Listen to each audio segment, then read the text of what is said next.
And I remember one time, this sweet sister gave me some beautiful advice. When I first got to Hollywood and I first got to Parker's and we went out for lunch, and her name is Vivica Frank. She said, check this out. You better get you some bitches that can roll like you can roll. Because you'll find yourself always paying for the bitches. Because everybody's going to look to you like you the bitch with the money. She said, so find you some sisters that can roll like you roll. Well, I appreciated that. So I found me some sisters that can roll like I roll. Though I didn't drop off my friends that I knew were my friends. I will say this. There was a time that they could have dropped me off. Because I got to a place called Hollywood. And I was like, oh, I'm out here now. So I wasn't always the greatest friend to my friends. Cindy can attest to that. Michelle can attest to that. Robin can attest to that. But these are people that are truly my friends because through it all, we're still together. So I'm saying all that to say this. When I watched The Real, and I had to watch it for myself, I didn't want anybody saying, I heard. Because I don't play the I heard. It's unfair because that's when stories can get mixed up and confused. So I had to watch it for myself because the first time I saw the clip, I only saw the clip with our baby, what's her name? What's the baby name? Adrian. I only saw that clip. And when I responded to the clip, I responded the way I'll still respond. That baby gets a pass because she's too young to even begin to understand what the fight is for. So I understand her making the comment. It's like, listen, y'all, I'm on TV. I want to secure my place. I want to let people know I have a voice. So here it goes. So with that baby, she gets a pass. She gets a pass. However, the producer did call from The Real. I'm sorry, sent an email saying that whenever we would like to come on, we're more than welcome. They're down for hiatus, but they go back up in September, and we're more than welcome to come on. And we're going to take them up on that. So someone else called me and said, yo, did you hear Kym Whitley? And I was like, no. And they were pretty pissed off because it's somebody that knows both of us. And it was like, yo, I'm kind of fucked up because she was talking greasy about you. And I was like, Kym Whitley? So he said, you gotta go watch the clip. So I watched this clip. And I watched Kym Whitley when they asked her, what do you feel about what Monique said? And she says, she's like the fourth supreme. And she's like that aunt that just won't let it go. Now I'm watching this sister say it out of her mouth, right? And I said, okay, this is a person that we've had a friendship. This is a sister that we've gone to both of us homes. We've broken bread together. This is a sister, and when I watched her, and then she said, well, what I know about Oprah, everything is always good intentions. For the 3 or 4 years I've been on her network, she always operates from love. Okay, but I'm watching you be shitty. And that's the best word I can give, shitty. Shitty. I don't want to say messy, fuck it. It was shitty. Okay, so I'm watching this sister be shitty.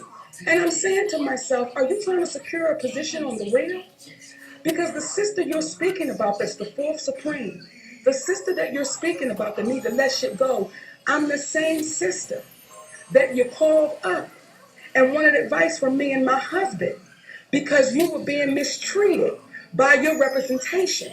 And they wanted you to go into a meeting with a woman who happened to be white, who had never been on TV before, but they wanted you to go in there and sell yourself to this woman. So it was me and Sydney that Kym called up and said, y'all, this ain't right. And I said, no, it's not right, sister. And when you go into that meeting, you have to ask that woman, what are you bringing to the table? Because you know my resume. We're those people. I'm the same sister. And see, I think these conversations are important because a lot of us want to get to Hollywood. A lot of us want to go, but sometimes, baby, you don't know what you're really walking into because no one had these conversations with me. Kym Whitley is the same sister that we would go on walks in the mountains. And this wasn't one walk, 2 walks. This was something we did. And this is a sister that when we would go on those walks, she would cry on my shoulder and we would cry together, just talking about life. This is the same sister that said to me as we got to the top of the mountain one day with tears coming down her eyes, Monique, you have everything. And I said, Kym, I don't have everything. I'm just happy with what I had. But I don't have everything. There's some shit with me that you know about. So let's not do that where you're feeling like I have everything, because I don't. I'm that sister, Kym Whitley. I'm the sister that you called the night that Joshua's mother had him in the hospital. I'm her. And you said, Monique, she don't want to take this baby home. I don't know what to do. And I said, Kym, that baby could change your life. That baby could make a big difference. Now, I don't know if she called Oprah that night. I don't know how many long walks her and Sister Oprah been on.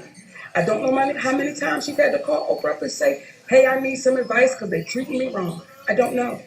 But what I will say is this. It is disheartening when you do watch someone sit on international television all over the world that you've actually had in your home. You've been in her home. Y'all have had intimate, real conversations. And you say, was this you trying to get a spot? Or is this how you really feel, sister? Because now you start questioning, what were those walks? Were those walks genuine? Or were those walks, bitch, you the it girl right now. And you the bitch I want to be seen with. I'm the same girl.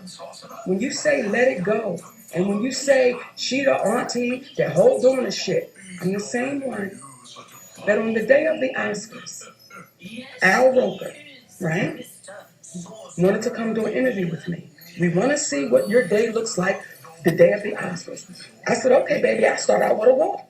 Me and Kym Whitley, we walked and we climbed the mountain. And those producers said, no, no, no, no, no. We just wanted to be you and Al. And I said, no, no, no, no, no. Y'all caught me out. Y'all want to come and see what I'm doing. This is what I do. Me and my sister, we go for a walk. When the production crew got there, they still tried to push Kym Whitley out. I said, guys, I told y'all when you called, this is what me and my sister do. So if you want to talk, I ain't got no problem with it, but she ain't going nowhere. I'm the same sister that when we went for a walk and we were with Valerie Goodlove, she's a legend, iconic journalist, writes for Jack, powerful sister, beautiful sister. When we go for our walk, and we're talking about the whole campaign and everything, and Kym Whitley was saying, I understand what you're saying, and you're right. So it's, when I say friends, how many of us have them? For me, and the lesson that I'm learning is, I've got to be more careful.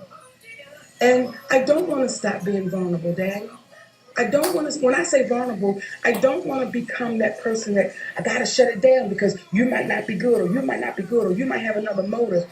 Because what I will say is, Kym Whitley knows what her life is, as I know what it is.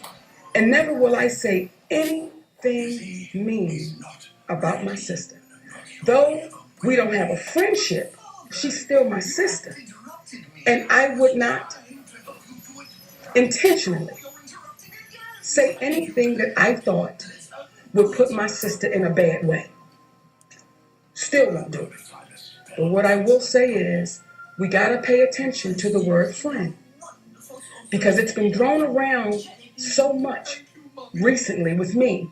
I've heard people, I'm your friend, that's my friend, that's my friend.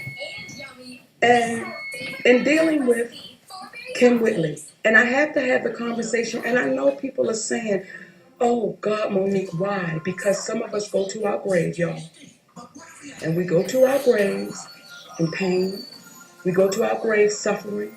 We go to our graves with things that have been put on our name that's never been cleared up. And we're afraid to stand up. And when I see my sister sit on that show and talk about what she knows about Oprah's intentions, Kym, you remember our conversations that we've had about Oprah Winfrey. So when you open up that can of worms, and when you get on a stage, and now I gotta be, I'm on her network, so she shows love. But that one right there, gotta be careful.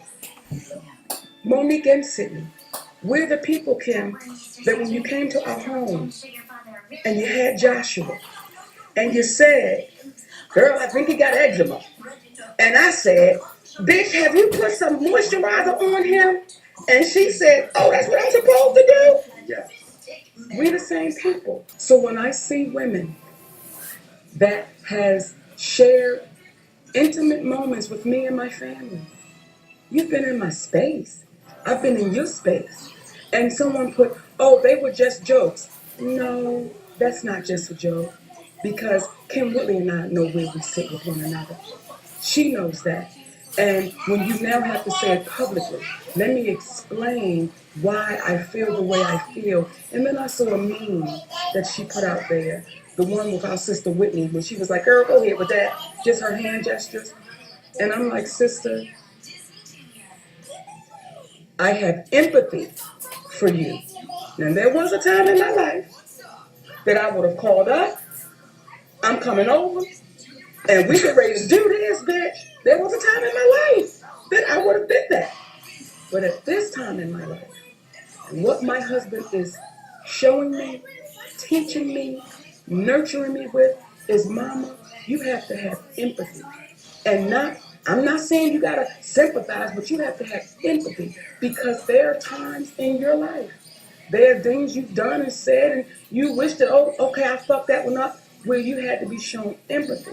So when y'all say to me, when I see in the comments, when I get the Twitter responses, when I get the Instagram responses, it's from a few. But when you say, why in the fuck is your husband always right there? My response would be, where's yours? Where's yours? See, Kym Whitley, I'm the same one you called up. Remember the day you called me up and you was like, girl, I gotta tell you something, but I can hear the nervousness in your voice. And you said there was this fine-ass man pulling up next to me in a convertible, and I didn't know it was Sydney. And I was trying to get myself together once I knew. Now, that has nothing to do with anything. That's just extra shit to lay on top of. But I'm going to tell you why. Because when it is that shit, daddy, you like, you going to sit up and bitch, do you know me? This me and you. This me and you. This is me and you, where I had to stop fooling with you for a little while. Because you didn't understand the definition of friendship. And at the time, I didn't have the patience nor the tact to deal with someone that I'm looking at you and I'm knowing you're doing some foul shit. So I didn't have to tact that. Until my husband said to me one day, Mom, y'all are sisters in the game. And if it can be fixed, go on and work it out. I made the call. She says to Sydney personally, I'm so glad you got involved, because Kym knew I was done. But he got involved and worked us out and nurtured our friendship for us to watch that. So for Kym Whitley, sister, the reason why we had to say it publicly, because you felt comfortable enough to talk publicly in a joke.